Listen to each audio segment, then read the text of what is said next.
விழாவுடைய தலைவர்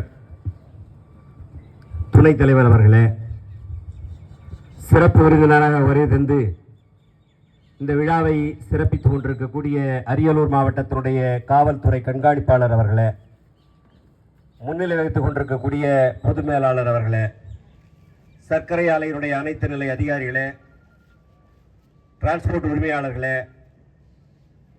அலுவலக பணியாளர்களே, ஓட்டுநர்களே, உங்கள் அத்துணை பேருக்கு முதற்கண் இனிய மாலை வணக்கத்தினை தெரிவித்துக் கொள்கிறேன்.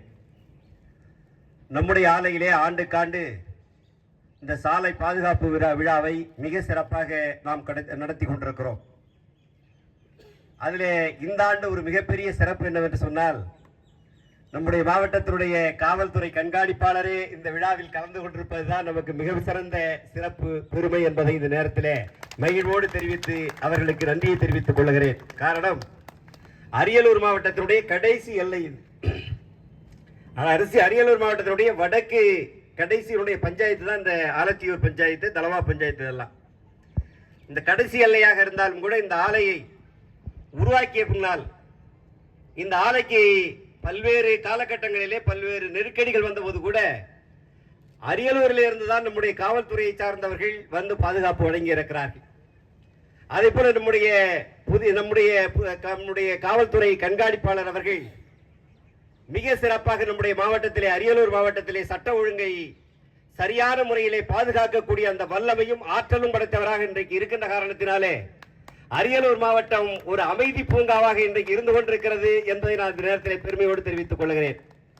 அதோடு மட்டுமல்லாமல் நம்முடைய ஆலத்தியூரை பொறுத்தளவிலே, நம்முடைய சிமெண்ட் ஆலையை பொறுத்தளவிலே டிரான்ஸ்போர்ட் உரிமையாளராக இருக்கக்கூடிய நாங்களும் எங்களுடைய ஊழியர்களிடத்திலே, எங்களுடைய பணியாளர்களிடத்திலே நாங்கள் சொல்வது உண்டு, எந்த ஓட்டுநராக இருந்தாலும் அவரிடத்திலே இருந்து ஒரு மாறுபட்ட வாசனை வருகிறது என்று சொன்னால் அவருக்கு லோடு கொடுக்காதீங்க, நிப்பாட்டுங்க என்று சொல்லி நாங்கள் ரொம்ப உறுதியாகவும் கடுமையாக இருந்து கொண்டிருக்கிறோம். நாங்கள் மட்டுமல்ல, அப்படி யாராவது குடித்து விட்டோ அல்லது வேறு ஒரு இதை போட்டுக்கொண்டோ உள்ளே சென்றால் ஆலையினுடைய நிர்வாகமே அந்த லோடு கொடுக்க மாட்டாங்க. அது போல எங்கேயாவது செல்பேசியை பயன்படுத்தி கொண்டு ஓட்டுகிறார்கள், வாகனம் ஓட்டுகிறார்கள் என்று சொன்னால் அதை நம்முடைய ஆலையிலே யார் பார்த்தாலும், செக்யூரிட்டி ஆபீசர்களாக இருந்தாலும் யார் பார்த்தாலும் உடனே அதற்கான பனிஷ்மெண்டை உடனே கொடுக்கிறார். இப்படிப்பட்ட ஒரு கட்டுப்பாடான ஒரு நிர்வாகமாக இது இருக்கின்ற காரணத்தினாலே தான் நம்முடைய ஆலையிலே இந்த டிரான்ஸ்போர்ட் மூலமாக எந்த விபத்துமே நடைபெறாமல் நாம் பாதுகாத்துக் கொண்டிருக்கிறோம். அந்த பெருமை நம்முடைய ஓட்டுநர்களை சாரும் என்பதை இந்த நேரத்தில் தெரிவித்துக் கொள்கிறேன். காரணம், உங்களுடைய குடும்ப நிகழ்வுகளையும் நீங்கள் பார்க்க வேண்டும். இந்த நேரத்தில் உங்களுக்கு நான் தெரிவித்துக் கொள்வதெல்லாம், நீங்கள் நன்றாக இருந்தால்தான் நாங்கள் நன்றாக இருக்க முடியும். எனவே உங்களுடைய குடும்பம் சிறப்பாக இருந்தால்தான் எங்களுடைய குடும்பமும் சிறப்பாக இருக்கும்.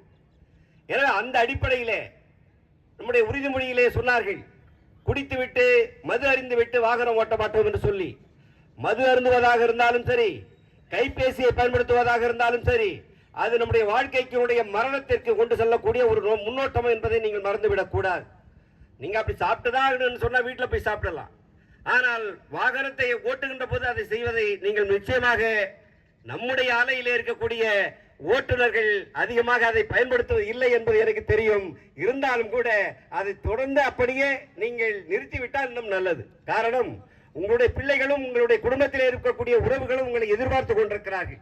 அவங்களை காக்க வேண்டிய கடமை உங்களிடத்திலே இருக்கிறது.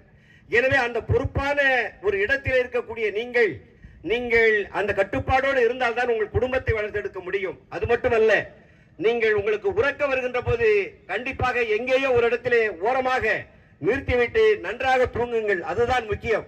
ஒரு மனிதனுக்கு தூக்கம் என்பது மிக முக்கியம். அந்த தூக்கத்தோடு நீங்கள் வாகனத்தை ஓட்டுகிறீர்கள் என்று சொன்னால் சரியாக உங்களால் ஓட்ட முடியாது.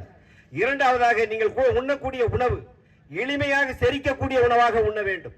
அதே போல நீங்கள் தினமும், இதுக்கு மேல் கோடை காலம், உங்கள் உடம்பில் இந்த வாகனத்திலே ஓடுகின்ற போது உடம்பில் இருக்கக்கூடிய வெப்பங்கள் இன்னும் கூடுதலாக உருவாகும். அப்படி வெப்பங்கள் கூடுதலாக உருவாகின்ற போது உடலிலே பல்வேறு உபாதைகள் வருவதற்கான வாய்ப்புகள் இருக்கிறது. எனவே 2 முறை குடிக்க வேண்டும், நிறைய தண்ணீர் குடிக்க வேண்டும். தண்ணீர் பச்சை தண்ணி நான் சொல்றேன், குடிக்க வேண்டும். எனவே இப்படிப்பட்ட ஒரு கட்டுப்பாடுகளோடு நீங்கள் இருக்கிறீர்கள் என்று சொன்னால் நம்முடைய வாகனத்தை பொறுத்தவரை லோடு வண்டி எப்பவுமே வேகமா போகாது. நான் பல நிகழ்ச்சிகள்ல சொல்வது உண்டு. வேகமா போகாது நம்ம லாரி என்ன 60க்கு மேல போகாது. அந்த அளவுக்கு தான் நம்ம வண்டி வச்சிருக்கிறோம். அந்த அளவு தான் நீங்களும் போவீங்க. அதே போல வண்டியிலே பிரேக் இருக்கிறதா, அந்த கண்ணாடிகள் எல்லாம் சிறப்பாக இருக்கிறதா, லைட் எல்லாம் சரியா இருக்கிறதா என்பதை நீங்கள் பார்த்துக் கொள்ள வேண்டும். அது மட்டுமல்ல, நீங்கள் உங்களுடைய வாழ்க்கையிலே பொறுமை மிக முக்கியம். பொறுமை மட்டுமல்ல, அமைதியும். ஒரு வாரத்துக்கு முன்னாடி நம்முடைய கம்பெனியில நம்முடைய ஜிஎம்பிபி எல்லாம் கொண்டு வந்து ஒரு டாக்டர் சுக்கலிங்கம் என்பவரை கொண்டு வந்து நடத்தினார். ஒரு நிகழ்ச்சி நடத்தினாங்க. அந்த நிகழ்ச்சியில நானும் பங்கெடுத்தேன். அப்ப அவர் சொன்னார், உங்களுடைய வாழ்க்கையில அமைதியும் மகிழ்ச்சியும் தான் முக்கியமானதாக இருக்க வேண்டும். அதற்கான வழியினை நீங்கள் உருவாக்கி கொள்ள வேண்டும் என்று சொன்னார். இந்த அமைதி என்பது நமக்கெல்லாம் ரொம்ப முக்கியம். எந்த அடிப்படையிலேயும் நமக்கு கோபம் வந்து விடக்கூடாது. வீட்டுல இருந்து 1008 போன் வரும். உங்களுக்கு கைபேசியில ஏதாவது கடுமையா பேசிடுவாங்க வீட்டுல இருக்கிறவங்க. அந்த கோபத்துல நீங்க வண்டி ஓட்டக்கூடாது. இரண்டாவது, உங்களுடைய உடம்பு உங்களுடைய கட்டுப்பாட்டிலே இருக்க வேண்டும். இரவு 12 மணிக்கு நீங்க போய் படுத்தாலும் படுக்கின்ற போது காலையில 5 மணிக்கு எந்திரிக்கணும்னு நினைச்சுக்கிட்டு நீங்க படுத்தீங்கன்னு சொன்னா காலையில எந்த 5 மணிக்கு அந்த உடம்பு நம்மளை எழுப்போம். அதுக்கு அலாரம் வைக்க தேவையில்லை. அப்படிப்பட்ட கட்டுப்பாடு இருக்கிறது சொன்னால் அதுதான் நம்முடைய உடம்பு நம்முடைய கட்டுப்பாட்டில் இருக்குன்னு சொல்லிட்டு அப்படிப்பட்ட ஒரு கட்டுப்பாட்டை நீங்கள் உருவாக்கி கொள்ள வேண்டும். அதற்கு உடலிலே நீங்கள் மன உளைச்சல் இல்லாமல் இருக்க வேண்டும். எது யாராக இருந்தாலும் சரி, யார் திட்டினாலும் சரி, யாரு வீட்டில் எதுவும் நடந்தாலும் சரி, வண்டி ஓட்டுகின்ற வரையிலே நீங்கள் ஜாக்கிரதையாக இருக்க வேண்டும். எனவே அப்படிப்பட்ட ஒரு பாதுகாப்பான பயணத்தை நீங்கள் எதிர்காலத்தில் கொடுக்க வேண்டும். அது உங்கள் குடும்பத்திற்கும் நல்லது, எங்களுக்கும் நல்லது, நம்முடைய ஆலைக்கும் நல்லது.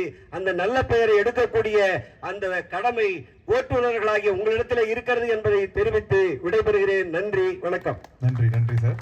அடுத்ததாக